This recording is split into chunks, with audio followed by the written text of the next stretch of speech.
For Reaper Metal Productions, I am Adam of Unbaptized Records, making a brand new video for you today. Today is part 3 of my black metal series, going through my black metal CDs. And like I said in the previous videos, most of these are straight up black metal, although some could be considered more like Black Death. And then a few of these are sort of in the Sarcophago worship, which Sarcophago themselves, that's sort of Black Death thrash, if you really want to categorize it that way, which I do kind of feel like it does represent sort of each of those subgenres pretty equally. But they definitely kind of vibe with the early black metal movement as well. And then bands that are very similar to them that carried on that style later on, and then some of the war metal bands too.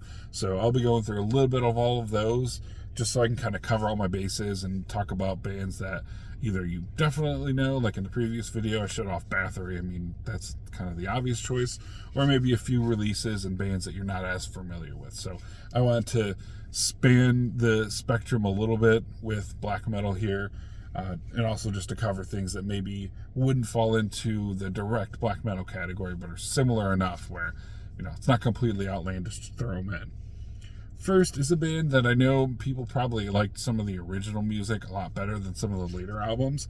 I've listened to a little bit from all the releases, and I definitely enjoy all of it. I really enjoy their old stuff, their first releases, but I also enjoy some of their later stuff too. Maybe technically flowing more into Black Death, but that is the band Watain. And so this is the album Lawless Darkness. It's a great release. It's probably not my favorite. I actually really enjoy the one that's, I always forget the order of the three, but it's like Wolf, Trident, Moon, or whatever. Especially that first song. The first song, Nuclear Alchemy, is probably my favorite, but that definitely trends more towards Black Death, although that is still a fantastic release. And I know they've had at least one or two newer releases since then that I actually haven't listened to, but pretty much everything by Watain I enjoy. This is a great release too. You really can't go wrong with this band. Yeah, again, maybe trends more towards like the more mainstream black metal or the Black Death stuff, sort of like how Belphegor started out on the early days to be more straight black metal. Same with Behemoth, and then kind of went towards more Black Death.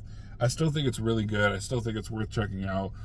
Again, I don't think, unless you're just this really stringent, extreme, raw black metal only guy, if you just love metal and you don't necessarily care that much about really stringent, specific, like, only sounds exactly like everything else in that subgenre, I would definitely check out more of their stuff. They don't, I mean, I don't think they deserve some of the hate that they get. I think they're a bit better of a band than people give them credit for. But if you don't like them, whatever. I guess more Watain for me, so don't really care that much. And speaking of bands like Behemoth, oh, hey, this is Behemoth. So I've mentioned before how I absolutely love their mid-2000s, more Black Death releases, but I also like their straight-up black metal releases as well. And this is the album Grom. This is a double release on this really slick digibook. It's really cool, really thick, really nice, a lot of stuff to read in between.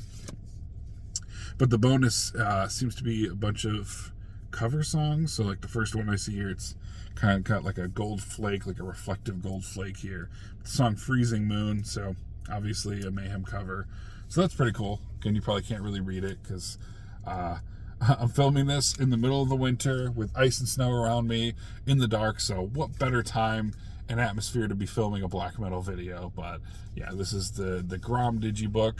I'm not sure where I got this. I think I got this in my local record store. But yeah, it's really cool. So if you're a huge fan of early Behemoth, or just a fan of them in general, and you especially like the black metal stuff, grab this. Definitely worth it.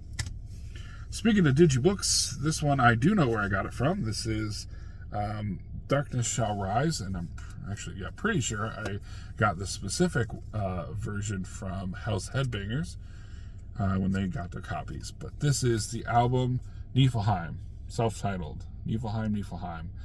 This is a band that I had never actually heard of until fairly recently, although I'd seen the logo a lot of places, and I feel like it could just be me. Let me know what you guys think. But this sort of almost Batman-looking logo, I feel like a lot of bands use this. I feel like I've seen this.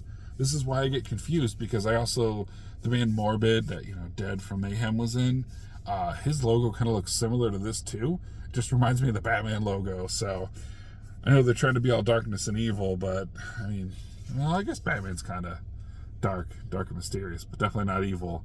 So, and there's a few other bands that have the same logo too. So unless I'm crazy, I can't be the only one that sees a few bands that kind of have like this, again, kind of bat logo. So, but that takes nothing away from the fact that this is an absolute banger of a black metal album. I know that there was a few other releases. I think the first 4 came out on Digibook. Definitely something I want to pick up, especially after listening to this release. It's just so good. It's so addicting. And I've just never really known about Nifelheim until recently. So I'm really glad I picked this up. This is a fantastic release by an awesome band. And I'm just really glad that I've been introduced to them. So I'm going to listen to more by them. Let me know in the comments, especially what you guys think of a band like Nifelheim, because I admittedly am so new to it. If there's any other releases you think that I should check out, let me know. Same goes for this band. This is a band that I picked up because it gets talked about a lot, and because they are going to be playing Dead by Dog. Dead by Dog. Dead by Dog. That's the pun, because Dead by Dawn. But it also, by happenstance, main member of the band, the singer Paul Ledney, lives in Connecticut. Apparently lives about an hour away from me, and that is the band Profanatica. So I think this is their newest release, The Curling Flame of Blasphemy. Not super familiar with their discography. I did listen to this once all the way through. I thought it was pretty decent. I definitely think I might like the earlier stuff better. It's probably a little more raw. But I would definitely be interested to see what these guys are going to be like live when they play in Ohio.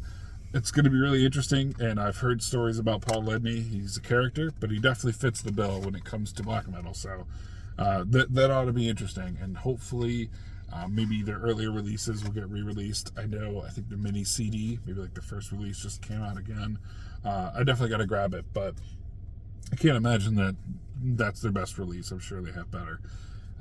So I'm definitely going to check out more by the band, and it's just kind of funny that they happen to be, well, I don't know if the whole band's from Connecticut, but I know Paul is, because we just don't have a lot of bands from my state. So when you do know that someone is, either the whole band is from your state or one of the members, it's just kind of interesting, because again, don't get a lot of people here. So when you do, definitely a point of note. So speaking of an album that definitely is not their best, this is one I picked up from literally a friend of a friend, because he had a whole bunch of releases for sale. And this is the band Emperor with, I'm guessing it's 9 Equilibrium. So it's the Roman numeral IX. It's got a little sleeve here, so you can't really see it. But I'll be honest, I haven't even listened to this yet. I've listened to some early Emperor recently. I think it was like the 92 demo or EP, and then their first release on YouTube. And I gotta say, it's really good, and it's a band I slept on. So I slept on a lot of black metal, especially some of the classics, and that's definitely one of those bands that I want to get into the early stuff, because I can't imagine that album is very good. I'm sure it's not terrible, but just given how much early stuff they have that I would have missed, I think I could even put this band and album aside for now, listen to the early stuff first, and then come back to this. So something like this doesn't necessarily take how I feel about the band, and then I don't want to go and listen to the earlier stuff, because I'm pretty sure I'm going to like it more. So definitely not a release that is high on the list to listen to, at least not until I listen to the earlier stuff. And then last but not least, I believe this band is from Poland, which a lot of bands I do like tend to be from Poland. But this is the band Hate.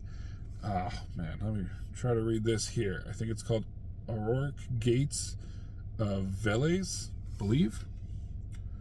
But from what I remember, I listened to this once a while ago, and this is sort of like a Black Death. This is kind of like later Behemoth. So the albums that I really enjoy by Behemoth later on, that, again, less straight up black metal, more Black Death, that's kind of what this was like. So it's sort of like a band where if you already have Behemoth, you already like them, especially if you have their old discography, you could argue this is sort of unnecessary and redundant. But I think having one album like this isn't too bad. So if you're a fan of those later Behemoth records, like I know I am, definitely go ahead and check out Hate. So that's it for this video. Let me know what you thought of those bands, and I will see you in the next video.